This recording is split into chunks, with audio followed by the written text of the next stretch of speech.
I've always loved to try things, and kind of going with my story, I've always have been so fortunate to have cool people to look up to and examples. My dad was always really well connected, and also his brothers. So my uncles growing up, one of my uncles was the BYU basketball coach we talked about. Right. Growing up in Utah County. One of the legendary BYU coaches at this point, yeah. And it was such a cool and unique situation to like go to all the camps and even just like all the games and seeing even the way he like kind of reacted in his relationships with people and how loved he was. Yeah. We had so many cool opportunities from that. And so even from that and kind of going with that is like, I love to network and like see that my dad and all these people were so good at that, finding like mentors even at an early age and even just asking like, how did you get here? And I kind of slowly through that process, just loving business, I've always just kind of kept to like creating my own brands and also making them cool where other people like to rep them and represent them. And I think that was such a big thing. And that's a hard thing is one, creating a brand, but having people also fuck with that brand. Yeah. Right. So, well, okay, let me ask you this, right? So your uncle was the coach. What did your dad do, if you don't mind me asking? So he was, and he still is, in multi-level marketing and like network marketing. Yeah. What, so do you know which business or? So he started out at New Skin at the very beginning. Yeah. So it was kind of cool, and he's always been on the corporate side, which was cool because all of his friends were distributors. So I kind of like growing up, I saw all the things that he did, but also I loved the distributor sides, and that's kind of where I kind of got more along with them because they had their own businesses within the business, and I saw the cool things that they had and the opportunities they had. So having that was huge. He currently is at Life Vantage. Okay. And they're like the main sponsor of Real Salt Lake. I'm sure you've seen that on the jersey or whatever. Very cool. And then in between, he's kind of been all over the country, and it was cool, like heavily recruited too. So it was cool to see that. Also, I realized that's something I didn't really want to do. Yeah. But also I took all the great things about that growing up. So, well, you know what's interesting is, I mean, you and me grew up in Utah, right? So we understand this is probably the king, location of network marketing, right? 100%. And I want people to understand this. I had this mentality because this is the mentality that people stick in you is that MLM and network marketing is a bad thing. Yeah. I'm going to tell everyone right now, it is the best thing you'll ever do. 100%. I don't care what anyone says. I really don't give a shit, right? Yeah. If you don't know how good network marketing can be for you and your business and the skill sets, and again, the 100%. Network, hence the fucking name, right? Yep. You're talking here about the network. You're talking about the mentors. Dude, in network marketing, that's kind of the whole atmosphere is networking with people who want to escape the typical bullshit, right? Exactly. They want to be their own boss. They actually want to do things. So they seek out mentors. They learn from mentors. They put in the work. They go distribute. They sell everything. Network marketing, listen to someone like Robert Kiyosaki say it's the future.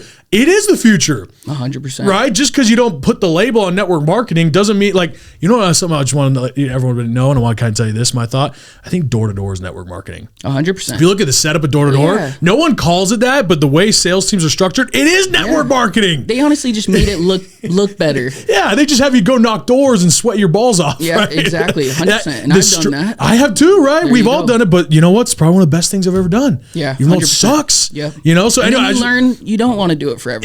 That's what I think the key is. I think the key is you learn that sucks, right? 100%. But I don't want to cut you off with what you're saying, but I want to say something when you're about your dad and like what he's doing. Like, network marketing is one of the best things any entrepreneur could ever do. 100%. You learn how to distribute, you learn how to build, you learn how to manage a team. Yeah. Right? So your dad being in the back end of that stuff, genius. Yeah. It's great business. It was awesome to see. And I think in going to, it really does have kind of a bad stigma. And the reason is because there are a lot of companies that are bad in the way is they don't know how to brand it correctly. Right. So that's why I think that's what's so important too, is like the ones that are still successful are these companies that you want to be a part of, and they really have so many great things about them. Yep. Obviously, there's just been so many, and being in Utah, and maybe someone had a bad experience because somehow they signed up for one, and they felt taken advantage, whatever the case is. Yeah. So I feel like that's kind of why, but 100%, I think that's what is one of the key things growing up and seeing, and just all the opportunities behind it. And being your own boss, I've always loved to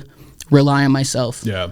And I've had like jobs like growing up here and there, and it was kind of more from from like neighbors or people that own their own business. So it was cool to like go see the behind the scenes, but I'm like, dang, I'm making $10, $12 an hour, junior high school. And I'm like, I could go make this even selling lemonade outside my mom's house, yes. you know? Right. Oh, so my gosh. I was always finding different ways. And honestly, kind of after, because high school, I had sports and stuff. And after that, I never really worked for anybody else. And I always kind of made that a goal. That was always my chip on my shoulder, because I like to rely on myself. Yeah. Like I will be more successful the harder I work, and it really all comes down to me, and I love to rely on myself. I love to put myself in uncomfortable situations.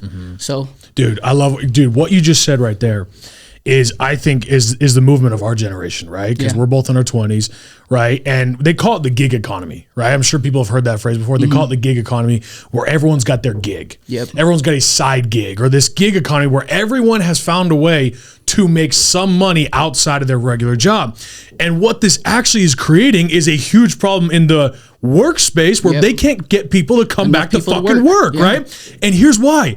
The honest truth is, because you talked about flipping, you talked about betting on yourself. Most people realize the best bet you'll ever make is on yourself. I believe that. That's 100%. What built my business, right?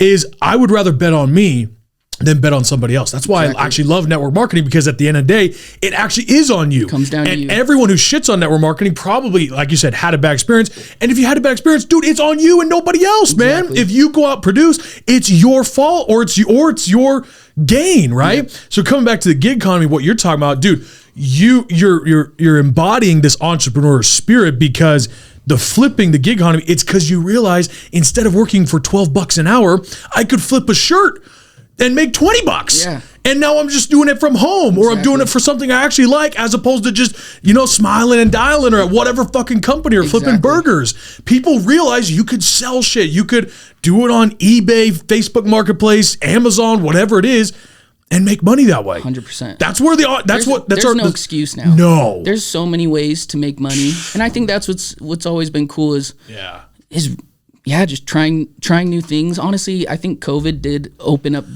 you said, what was it? The gig economy. I think that was a perfect way, because people were getting paid or staying home, and it was like, all right, what am I good at? How can I make money? Yeah. Why would I go make money for someone else when I can do it for myself? Yes. Right. And so it's been kind of cool to see that and open people's eyes. But also I have realized that being an entrepreneur really isn't for everyone, because I'll have these conversations with people. Yeah. And it's way over their head. And so I just do realize that it's not for everyone. And obviously that's a good thing in a way as well, because you do want to be unique, and you don't want everyone to be able to do it. It's cool because there are those opportunities, and there's Shopify and all these. It's so easy to like just start a business and a brand, but it really is so much more than that too. Dude, let me go on a point with that, because what you just said, everyone wants that freedom, right? What people don't understand is you don't have to be the entrepreneur.